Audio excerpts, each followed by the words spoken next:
Making questions is essential to communicating in any language.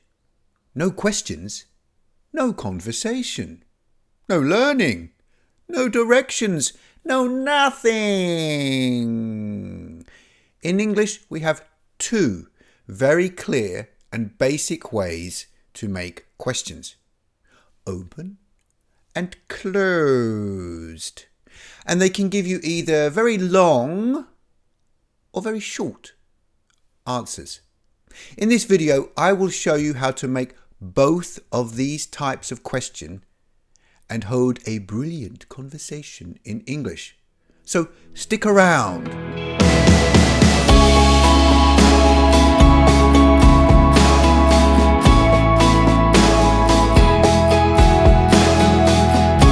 Hi, I'm Andy from The English Writer, where we help learners improve their English language skills.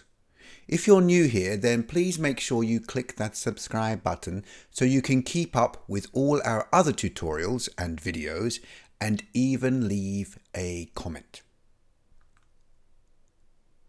Questions are my thing. I love them. I use them all the time. I'm constantly asking them whenever I meet someone new. In fact, I can be a bit nosy sometimes. And even friends have mentioned I ask a lot of questions. They think it was because I was a journalist, but actually, I was always nosy. Being a journalist just gave me the opportunity to get paid for being nosy. So I'm now a really good question maker. Even as a teacher, I encourage learners to ask me lots of questions. If I don't know the answer, I can always find out for them. Even personal questions are fine, as long as it's honest curiosity. And not someone just being rude on purpose. Are you an idiot? Really, doesn't need an answer, but thanks for asking. So, how do we make those questions in English?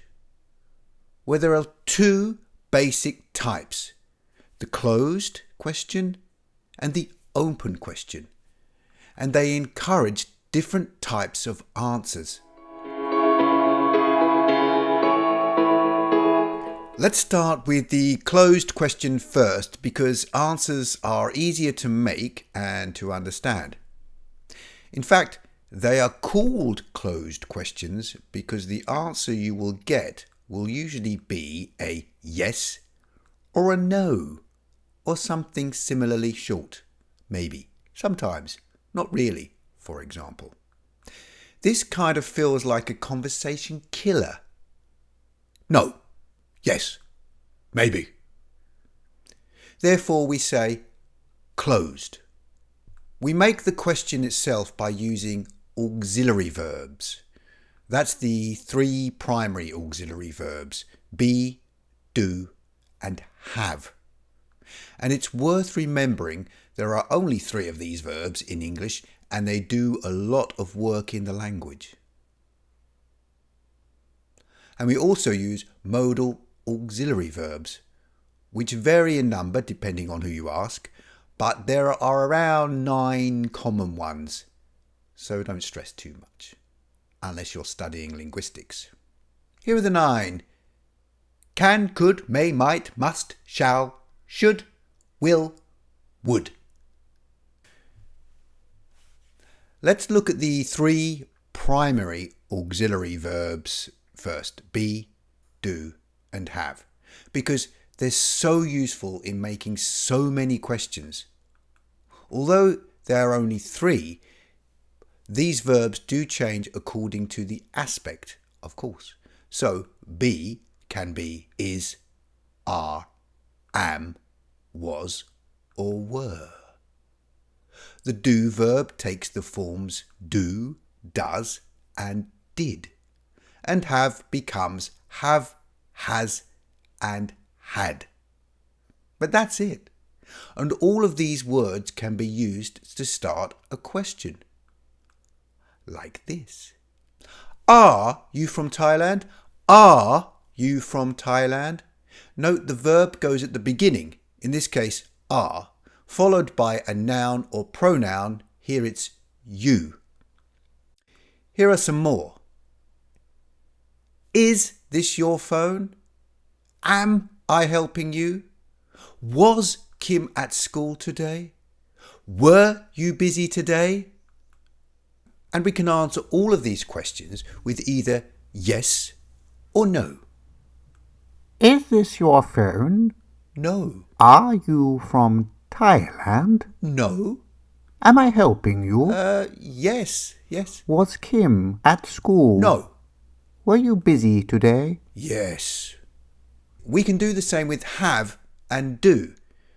So? Have you seen my car keys? No. Do you like chocolate? Yes, a lot. Does your dog bite? No, but my cat does.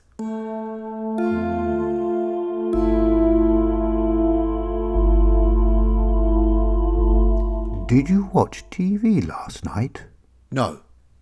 Has your wife been to your country? Yes, many times. Had you met the king before that? No. But I saw his mum once, the Queen. We can do the same thing to make questions with the modal auxiliary verbs too. So, can you play the piano? No. Note you can add an auxiliary in the answer if you want to sound a little softer.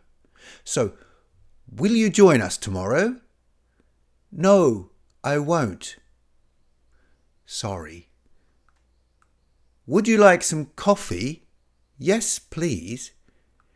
May I borrow your eraser? Yes, of course. Should I do this for homework? No, don't worry. So that was closed question form. Now let's look at the open questions.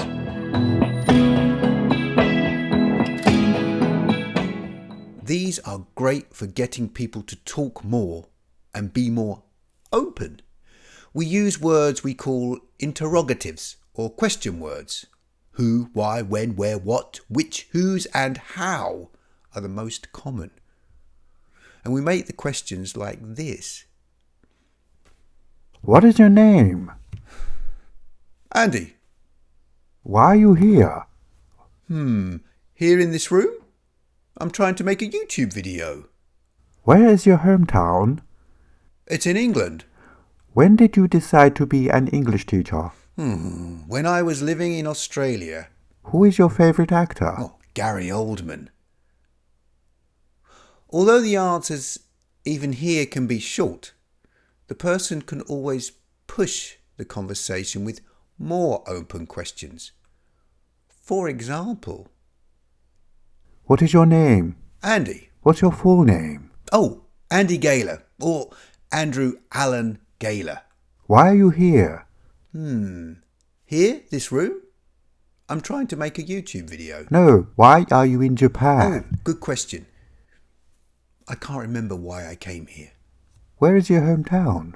It's in England. Where in England? Oh, near London. In the county of Essex, but very near London. My whole family was from London, except me.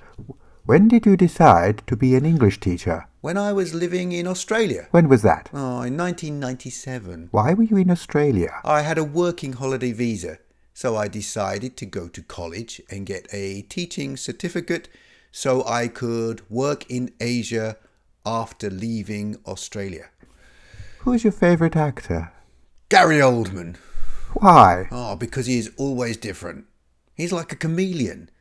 Whatever he does, it is brilliant and new. I first saw him in Prick Up Your Ears in 1987. It's a great movie. Have you seen it? Great writing, great directing, and great acting. Fantastic. I've followed Gary Oldman ever since. I don't know him. What else has he done? Oh, he's Sirius Black in the Harry Potter movies. Oh yeah, I know him. Anyway, him. By the way, if you really want to get someone talking, why and how are probably your best friends. Why are you learning English, for example? And how do you get to Big Ben? Or how do you make an omelette? Such questions need longer answers. So use them a lot. Well, that's it for now. Go out there and ask questions. You can even ask me your non-rude questions in the comments section below. And if this video was useful, keep checking back for more tutorials, and why not check out my other English language tutorials, including a guide to adjective order. Until then, keep practicing your English, ask lots of questions, and bye for now.